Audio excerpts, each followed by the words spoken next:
Welcome, Mark. This is our third exploration of the idea of the teacher.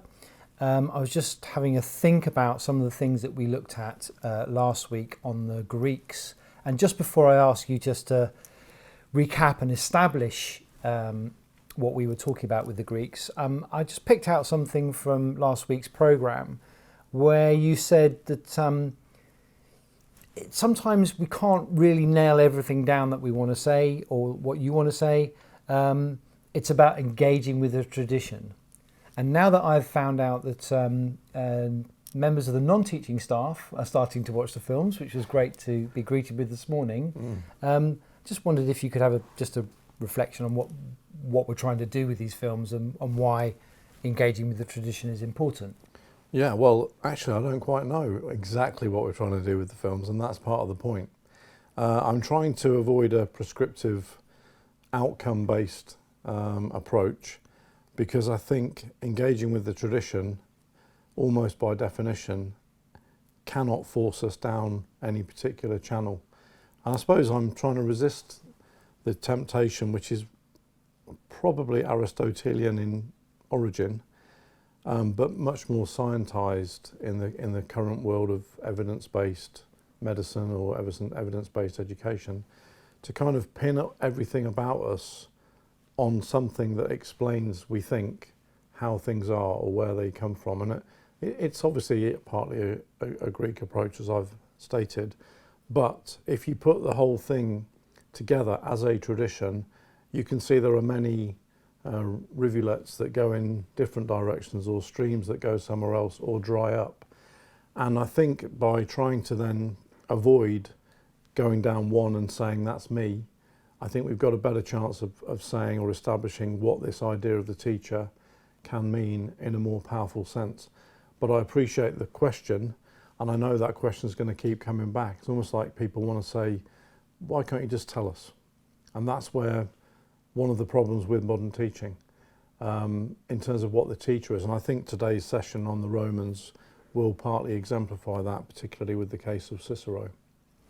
Thank you. I think you've probably answered my my original first question, but just before we move on to the Romans, is there anything else specific you'd like to say about the Greeks, or do you want to move straight on to the Romans? Well, what I would say is, to start with, as I mentioned, Cicero, he translated the Republic, Plato's Republic.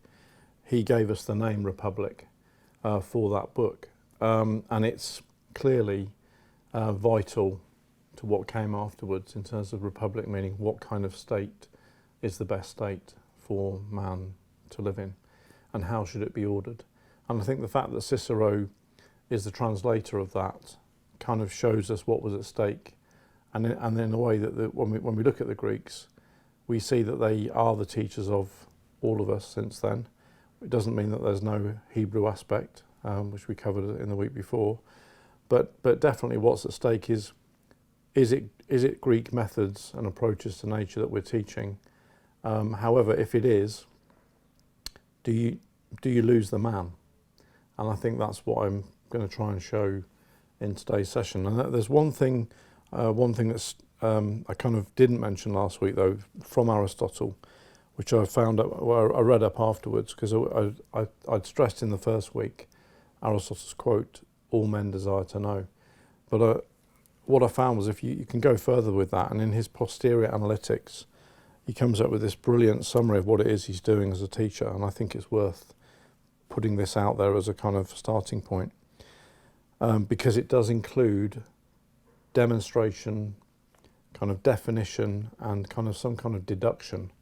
That, I think, is what the Greeks passed on to the Romans. So this is the quote: "The things we seek are equal in number to those we understand.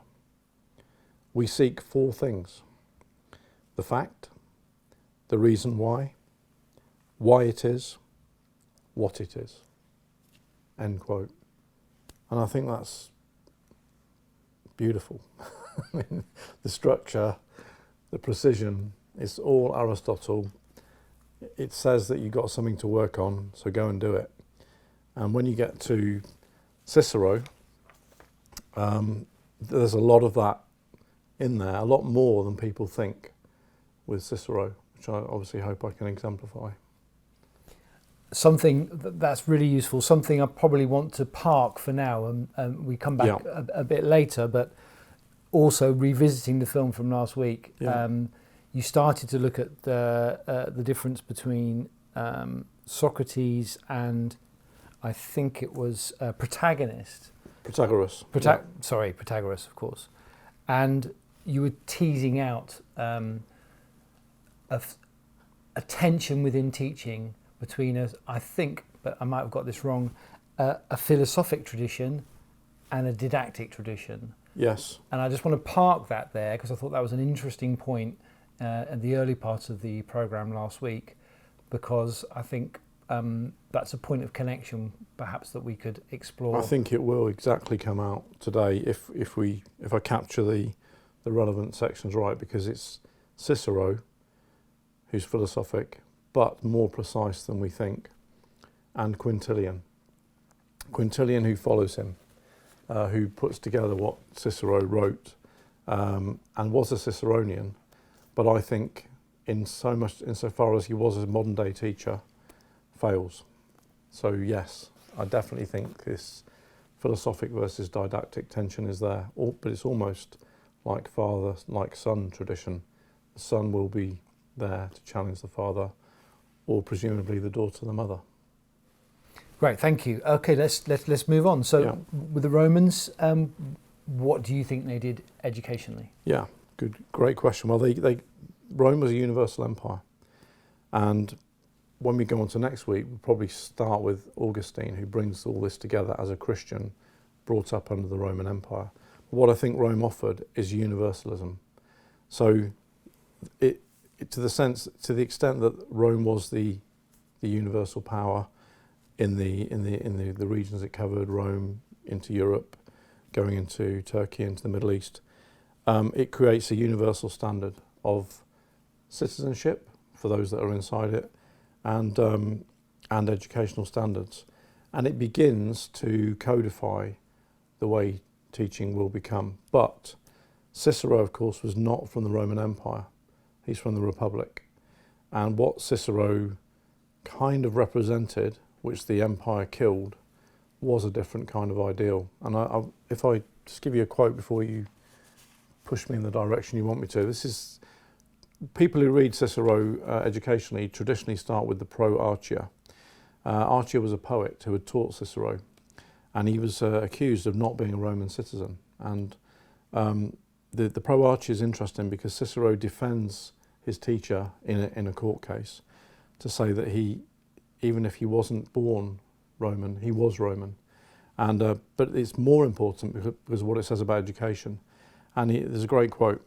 I would go so far as to say that natural gifts without education, have more often attained glory and virtue than education without natural gifts. Yet, I do at the same time assert that when to a lofty and brilliant character is applied the moulding influence of abstract studies, the result is often inscrutably and unapproachably noble.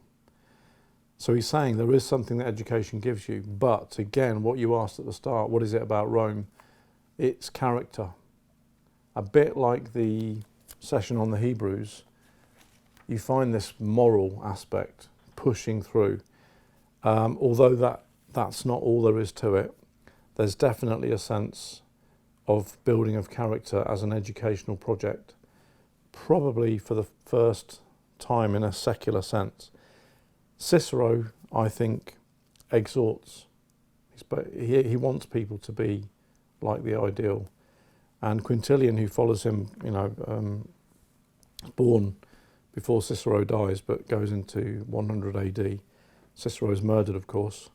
43 AD, loses his hands and his head because of his political actions. They represent very different trends. Cicero exhorts man to be better.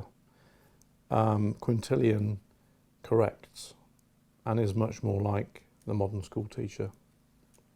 But to put them together and you've got Rome. Yeah. Okay, so can you give us an idea then of what you think, or develop the idea that you started to map out of what Cicero specifically gives us over and above someone like Aristotle, or what Yeah. does he, where does he fit in with that tradition? Yeah. So Cicero's depends what you call him. If you say he's a rhetorician, you're diminishing him. If you say he's an orator, you're uplifting him. And Quintillian didn't quite get that. Or if he did, he changes what Cicero established into how do you make a great speech, which is not the same as are you an orator, which for Cicero was the most well-educated man that you could be. And strangely, I got a great quote from one of his early speeches, again, not specifically educational, and that, in a way, he's not a teacher, and that's how he teaches us, because he's a living man in the Republican tradition, and he's trying to persuade people all the time of what it is he thinks. So he's seen as a new man. This is from his political speeches in Verum. Listen to what he says about work. It's not God-given stuff. We're well aware of the degree to which certain nobles, the older generation, look on the talent and application of the new men with jealousy and detestation. If we take our eye off the ball for just 1 second, they're there to catch us out. If we lay ourselves open to any suspicion or charge, they will attack us without hesitation. We know we always have to be on the alert, always hard at work. We have enemies. Let us face them. Work to do. Let us crack on with it. He's almost saying it's the work, just the work itself, that will make us what we're going to be. And later on in the great book, De Oratore, of speaking, and he also wrote a book called The Orator and a book called Brutus about how you could use an example. He comes up with 2 really unusual virtues that he thinks are what people need. One of them is painstaking. He just says you've got to be painstaking. Compare that to what Aristotle was saying, and it's really, really different. And the other one is diffidence. And diffidence, I had to check. It's so long since I thought about it. It's apparently something you lack. And what he's saying is, if you want to train a man, or train is wrong. Quintillian would say train. He said, if you want to make a man that can speak properly and be well educated, they've got to have an awareness of what they lack. But those people that aren't aware of it, they just make rubbish speeches because they don't care who hears them or what they say. So he's really got a sense of this very particular kind of need to work on the moulding of character in order to get the intellect, but not intellect in and of itself, and not the character in and of itself. Something's got to bring them together. And he uses, to do this, in his book De Oratore, the vehicle of Crassus. Now this is not the Crassus who hunted down Spartacus, I believe, and pinned up the slave, crucified the slaves. It's an earlier Crassus. I don't even know if he's related, but what Crassus does is say, you do need an education, but if you want to be a great speaker, you have to make sure it's not just the training to speak. And Cicero reports this in a really positive way. It's almost like Cicero, for our idea of the teacher, he refuses to give us a textbook. And the De Oratore, Crassus is a brilliant character, because he says, yeah, I know what you need to do to speak, but what you really need is a liberal education, an education where the man will be able to control the rhetoric. I don't want anything at all like the training where the rhetoric ends up controlling the man. And in fact, this failed. We've spoken many times already about failure in these teachers. It failed because Quintillian was the response of failure to that. It does end up as rhetoric, and I'll go into that in a bit. But what Cicero through Crassus is saying is you must have a broad education. And I'm not going to specify exactly what that looks like, but it begins to be what the medieval period called the liberal arts. And the art, if you like, is what we would, something like a subject, but we've kept the idea of things like grammar, rhetoric and logic. And training in those arts is not something you sort of bolt on. It's something you inhabit. And if you inhabit it well, you will be moulded into the kind of speaker who speaks freely and persuasively. And Cicero does a brilliant, brilliant job at refusing to be technical. And it's a tribute to him, I think, because it's a bit like what you said at the start today. You're kind of saying, just give me the answers. But he won't. And the reason he won't is because he knows there's more to it. And it's the same when you read his speeches. It's like saying you just got to work. But it's not as simple as just being a robotic kind of worker. It's working at what you know is going to make you better in order to get the freedom that a republic would achieve. Of course, this is taken away from him when he's killed. But he stands for that turning point, really, between creating a man as a genuinely political being in the forum, and I hate to say this, but creating a teacher as perhaps some kind of diminished man who has only got their techniques to repeat it. I don't want to say that, but in a way that's what Quintillian stands for when we get to look at him. I think people watching and listening will see that you're very excited about what this brings out in terms of the debate and the discussion about the idea of the teacher. Mm-hmm. And also that perhaps here we have a future discussion that plays itself out over many, many, many years. Yeah. We all discuss our teaching. Sometimes we're looking for tricks and techniques. Yeah. So this is an early discussion that is a rejection of any kind of shortcuts. I can feel it myself. I know Cicero's got a bit of a kind of critical reputation of being a bit snooty. Probably was. But the actual way he seems to think through what it means to be a man. I mean, he later on when he went through personal tragedy, he writes the Tusculan Disputations, which are a very philosophical treatise on the meaning of life and death and stuff. But if we look here at his peak, he's really starting to think, what does it mean to be educated? And he says again, it's matter that makes words. And again, it's Quintillian that reverses that and kind of says, it's just the words that will make the matter, will make the man, if you like. And this matter is always, for Cicero, a broad, well-rounded, balanced education. But he's precise as well. And that's the bit I love about him. The actual bit where he writes in De Oratore, okay, how do you make an orator? Well, you do have to do some technical things. He's quite prepared to specify them. And when I teach this, I love it when you first get a student to engage with what somebody's actually thought through what a speech could look like. And one of the things he's saying is, it's not just technical. And there are so many speaking competitions out there in today's world which are really barren. And they seem to create effectively just some form of training in learned speeches. Doesn't seem to be anything really there about what the person could be or really think. He says, I do want to say this, that a speech has got 5 aspects: invention, arrangement, eloquence, memory, and style or dignity. And the one I love the most is invention. It took me ages to actually say, what's he mean? Obviously, you normally think he's putting something together, but that's arrangement, how you put your words together when you got them. Invention is just beautiful. It is the discovery of the means of persuasion. You've got to go and find out how you're going to persuade somebody because you want to win an argument that something that you think is right. Then you've got to arrange it. Then you've got to be eloquent and have beautiful words to deliver it. But that's not enough. You need a memory. Not in a fetishized way as we have memory today. It's memory of all the things you know because you were liberal education, and then dignity or style with the way you deliver it.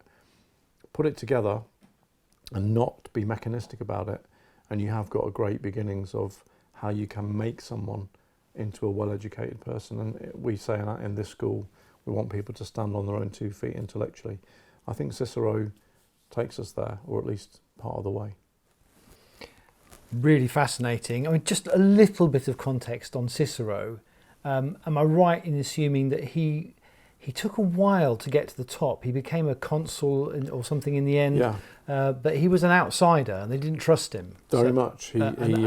His ego got in the way of of his progress, and he kind of backed the wrong horse in the triumvirate struggle between Caesar and the other leaders at the time about how they were going to, or what the future of Rome was going to be. And I think, he suffered through, because he was so focused on his own, or what it meant to be a man, and what that meant in all the positive ways, that he some of the downsides of that were he got his kind of hedged his bets in the wrong direction. So he's got so much to teach us, but he wasn't living in an institutional setting. That was Quintillian, and that's the liveliness of him, the fact that he's a living member of a tradition. But I take the point.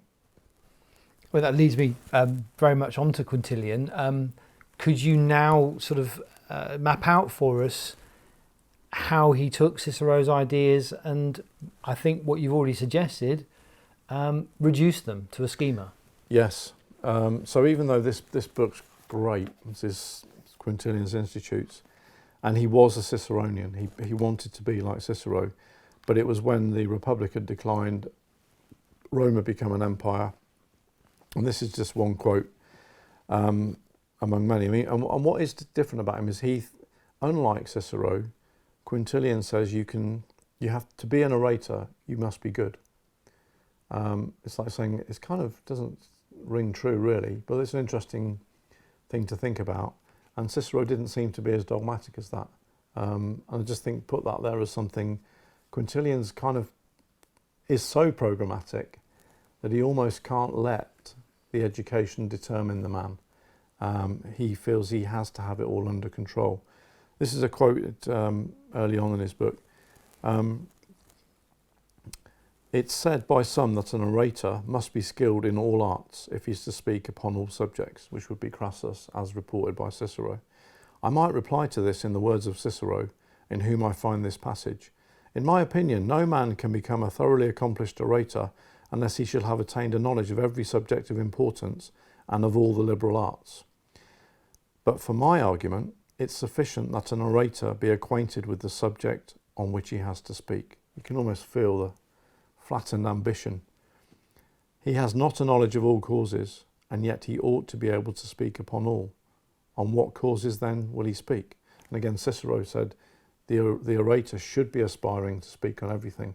Okay, it might not be that you're going to give a perfect answer, but you've got to try and find a way to encompass that ambition within you.